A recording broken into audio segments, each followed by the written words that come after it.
কি প্রশ্নটা কি? ইসরায়েল নিয়ে কথা বলি না কারণ পৃথিবীতে ইসরায়েল বলে কোনো দেশ নেই। যেটাকে আমরা ইসরায়েল বলি ওটা আসলে অকুপাইড প্যালেস্তাইন। কারোর ভালো লাগলে ভালো, কারোর ভালো না লাগলে ভালো না। নমস্কার। দেখুন, আমি সবার আগে একটা আপনাদের মনে করে, আপনারা নিশ্চয়ই দেখেছেন একসময় মিরাক্কেলে মৃদুলদা বলে একজন কন্টেস্টেন্ট ছিলেন, খুব জনপ্রিয় ছিলেন। তো তাই তিনি একবার একটা যোগ বলেছিলেন, এখনও মাঝে মধ্যে দেখবেন ফেসবুকে ভাইরাল হয়, যে আমার বাবার সাথে আমার প্রেমিকার মায়ের প্রেম হলো, তারপর তাদের বিয়ে হলো, তারপর তার সাথে আমার মামার বিয়ে হলো, তারপর তার সাথে এই করলো, করা জটিল সম্পর্কের হিসেব। আলটিমেটলি হিসাবটা না মেলাতে এসে ব্যাপারটা একটা জায়গায় এসে শেষ হলো যে সুতরাং এখন ব্যাপারটা এরকম দাঁড়িয়েছে যে আমার বাবা হচ্ছে আমার ছেলে আর আমি হচ্ছে আমার নিজের শ্বশুর। আমার ওইটা মনে পড়ে গেল অনন্যার ভাষণ শুনে। ও প্রথমে সিপিএম এর সঙ্গে ভিয়েতনাম, ভিয়েতনামের সঙ্গে রাশিয়া, রাশিয়ার সঙ্গে চায়না, চায়নার সাথে কেরালা করে আলটিমেটলি ইকুয়েশনটা দাঁড়ালো যে কমিউনিস্ট আর আমেরিকা একসঙ্গে, যা আমি আমার নিজের শ্বশুর। তবে আপনাদের একটা কথা বলছি, এই অনন্যা কদিন আগে কলকাতা কর্পোরেশনের ফ্লোরে দাঁড়িয়ে পোপ সহ খ্রিস্টান কমিউনিটিকে যাচ্ছে তাইভাবে অপমান করে ওনার দলের তিরস্কৃত হয়েছিলেন। ওনার দলের পক্ষ থেকে ববি হাকিম প্রেস কনফারেন্স করে বলেছিলেন যে ওনার বিরুদ্ধে আমরা ব্যবস্থা নেব। উনি যে কথা বলেছেন ওনার এই মানসিকতা আমাদের দলের মনোভাব নয়। আমার বিশ্বাস আজকে এই মাঠে যদি তৃণমূলের কোনো নেতা থেকে থাকেন তিনিও জানেন আমি ভুল বলছি না। আজকের ওনার এই বক্তব্য টেলিকাস্ট হওয়ার পরে হয়তো একবার তৃণমূলের পক্ষ থেকেই বলা হবে যে অনন্যা বন্দ্যোপাধ্যায় এখানে যে কথাগুলো বলেছেন এগুলো তৃণমূল কংগ্রেসের বক্তব্য নয়, এগুলো প্রায় বিজেপির বক্তব্য। আজকের আলোচনায় আসি। আজকে যখন ঋতদা প্রথম মোশনটাকে মানে রাখছিল আমাদের সামনে, আমি বুঝতে পারছিলাম না এখানে তাকিয়ে যেখানে কে শ্রমিক ভট্টাচার্য, কে ঋতব্রত ভট্টাচার্য। শ্রমিক ভট্টাচার্যের থেকে বেশি ঋতব্রত ভট্টাচার্য এই অসত্য প্রোপাগান্ডা করলো যে বামপন্থীরা ভিয়েতনাম নিয়ে কথা বলে, প্যালেস্তাইন নিয়ে কথা বলে, বাংলাদেশ নিয়ে কথা বলে না। এই নদিয়া এখান থেকে কয়েক কিলোমিটার দূরে গেদে থেকে শুরু করে রানাঘাট, কুপার্স ক্যাম্প থেকে শুরু করে এই বিস্তীর্ণ এলাকার মানুষ আপনারা সাক্ষী আছেন। যেদিন বাংলায় বামপন্থীরা ৭০ দশকে ভিয়েতনামের মুক্তি সংগ্রামের পক্ষে মিছিল করছিল, সেই দিনই গোটা বাংলা জুড়ে বামপন্থীরা উদ্বাস্তু আন্দোলন করছিল, ইউসিআরসির আন্দোলন করছিল। গোটা বাংলা জুড়ে বাংলাদেশ থেকে আসা উদ্বাস্তু হিন্দু মানুষের জন্য রিফিউজি কলোনি তৈরি করছিল গোটা বাংলা জুড়ে। আর কেউ করেনি। রিফিউজি আন্দোলনের ইতিহাসের পাতাটাকে উল্টো করে ঝাড়লেও কোনো বাজপেয়ী আডবাণীর নাম পাওয়া যাবে না, নাম পাওয়া যাবে কমিউনিস্ট পার্টির উদ্বাস্তু আন্দোলনের নেতাদের নাম। অনন্যা বন্দ্যোপাধ্যায় বলার সময় বললেন বামপন্থীদের সময় সবচেয়ে বেশি বাংলাদেশ থেকে মানুষ এসে পশ্চিমবাংলায় সেটেল করেছে। যদি করে থাকে আমরা গর্বিত। বাংলাদেশ থেকে উৎপীড়িত হিন্দু মানুষ যদি ভারতের নাগরিকত্ব পেয়ে থাকেন আমরা গর্বিত তার জন্য। এবং আমরা আজও মনে করি বাংলাদেশের প্রত্যেকজন উৎপীড়িত হিন্দু মানুষ যদি মনে করেন তাকে বিনা শর্তে ভারতের নাগরিকত্ব দেওয়া হবে, এটা শতরূপ ঘোষের বক্তব্য নয়, এটা সিপিআইএম এর বক্তব্য। 2012 সালে আমাদের তৎকালীন সেক্রেটারি প্রকাশ কারাত মনমোহন সিং তখনকার প্রধানমন্ত্রীকে চিঠি লিখে বলেছিলেন বাংলাদেশের প্রত্যেকজন সংখ্যালঘু হিন্দু মানুষকে তিনি যদি ভারতের নাগরিক হতে চান তাকে ভারতের নাগরিকত্ব দিতে হবে। প্রশ্নটা এখানে ভিয়েতনাম প্যালেস্তাইনের প্রশ্ন কি বাংলাদেশের প্রশ্ন আলাদা করে নয়। আমরা তো চিরকাল মুক্তিযুদ্ধের সময় থেকে শুরু করে, মুক্তিযুদ্ধ যখন হয়েছিল বলুন তো কি ছিল সময়টা? ইন্দিরা গান্ধীর সঙ্গে, সিদ্ধার্থ শঙ্কর রায়ের সঙ্গে কমিউনিস্টদের তখন আদায় কাজকলায় সম্পর্ক, মার খাচ্ছি, খুন হচ্ছে, পাড়ায় পাড়ায় শহীদ বেদি। আমাদের কমরেডদের লাশের ওপর দাঁড়িয়ে চাপ চাপ রক্ত ডিঙিয়ে আমরা বাংলাদেশের মুক্তিযুদ্ধের প্রশ্নে ইন্দিরা গান্ধীকে সমর্থন করেছিলাম। বলেছিলাম দেশের ভেতর কংগ্রেসের সঙ্গে, ইন্দিরা গান্ধীর সঙ্গে আমাদের যা লড়াই আছে থাক, কিন্তু যদি পাকিস্তানের হাত থেকে বাংলাদেশকে মুক্ত করার জন্য ইন্দিরা গান্ধী ভারতের সেনা পাঠান, আমরা ব্ল্যাঙ্ক চেক লিখে দিচ্ছি ইন্দিরা গান্ধীকে, আমরা ভারত সরকারের সঙ্গে রয়েছি, বাংলাদেশকে পাকিস্তানের হাত থেকে মুক্ত করা হোক। কোথাকার একটা বাপের নাম ভুলে যাওয়া ইকুয়েশন শুনলাম বামপন্থী এবং আমেরিকা এক জায়গায়। তখন আপনাদের মনে নেই আমেরিকা ৭ম নৌবহর এসেছিল ভারতকে আক্রমণ করতে পাকিস্তানের হয়ে।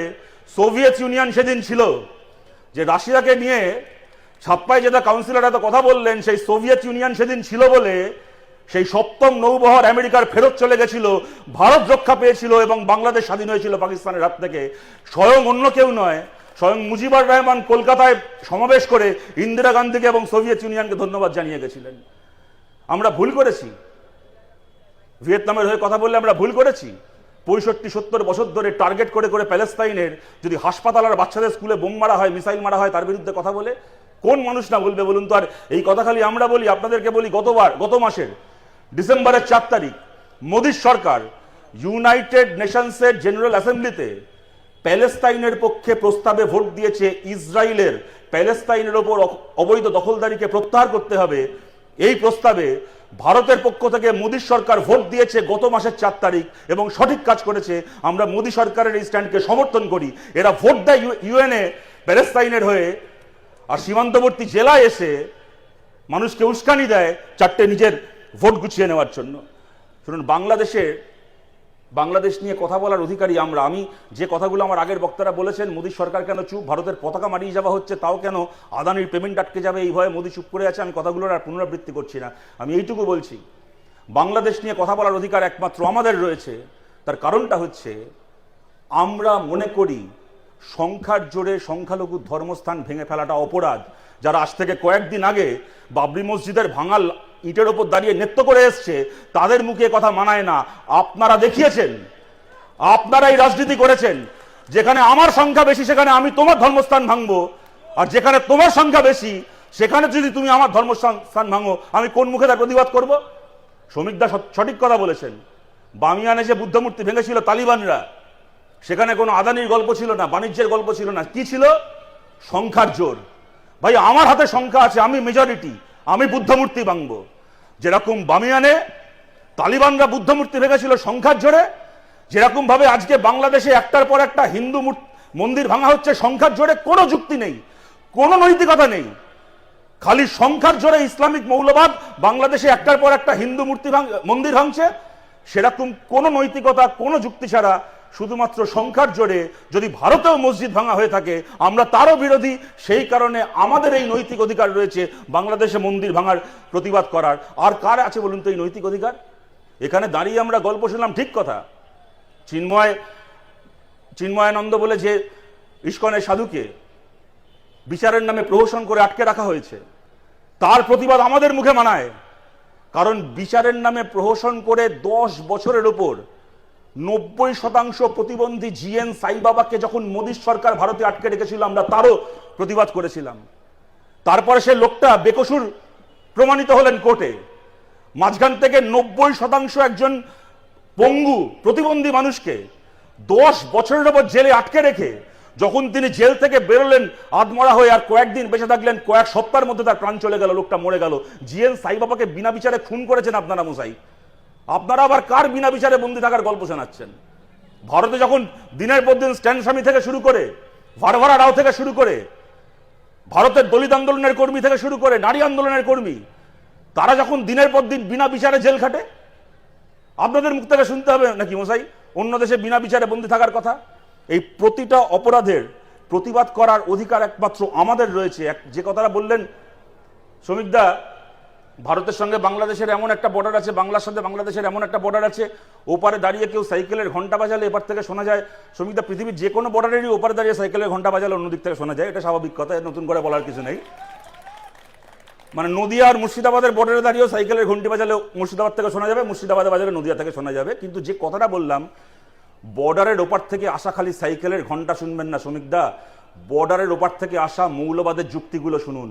মৌলবাদের যুক্তি হচ্ছে, এখানে আমার সংখ্যা বেশি তাই আমি তোমার ধর্মস্থান ভাঙবো। এর পেছনে কোনো লজিক নেই, এর পেছনে মৌলবাদ রয়েছে। আপনারা ভাবছেন এরা কেউ হিন্দুর স্বার্থ? আরে শুভেন্দু অধিকারী বর্ডার করে আগর বলছে হচ্ছে আমি পেট্রোল যাব মিছিল করে, ওদিকে আবার দেখি বাংলাদেশের কতগুলো ভাট টাইপের লোক, কারা এদেরকে সেনাপ্রধান বানিয়েছিল, তারা বলে আমরা আগরতলা চলো অভিযান করব, বর্ডার পার করে আগরতলা যাও। আচ্ছা আপনারা বলুন তো, শুভেন্দু অধিকারী পেট্রোপোল অব্দি যেতে পারেন, পেট্রোপোল পার করে 1 ইঞ্চি যেতে পারবেন?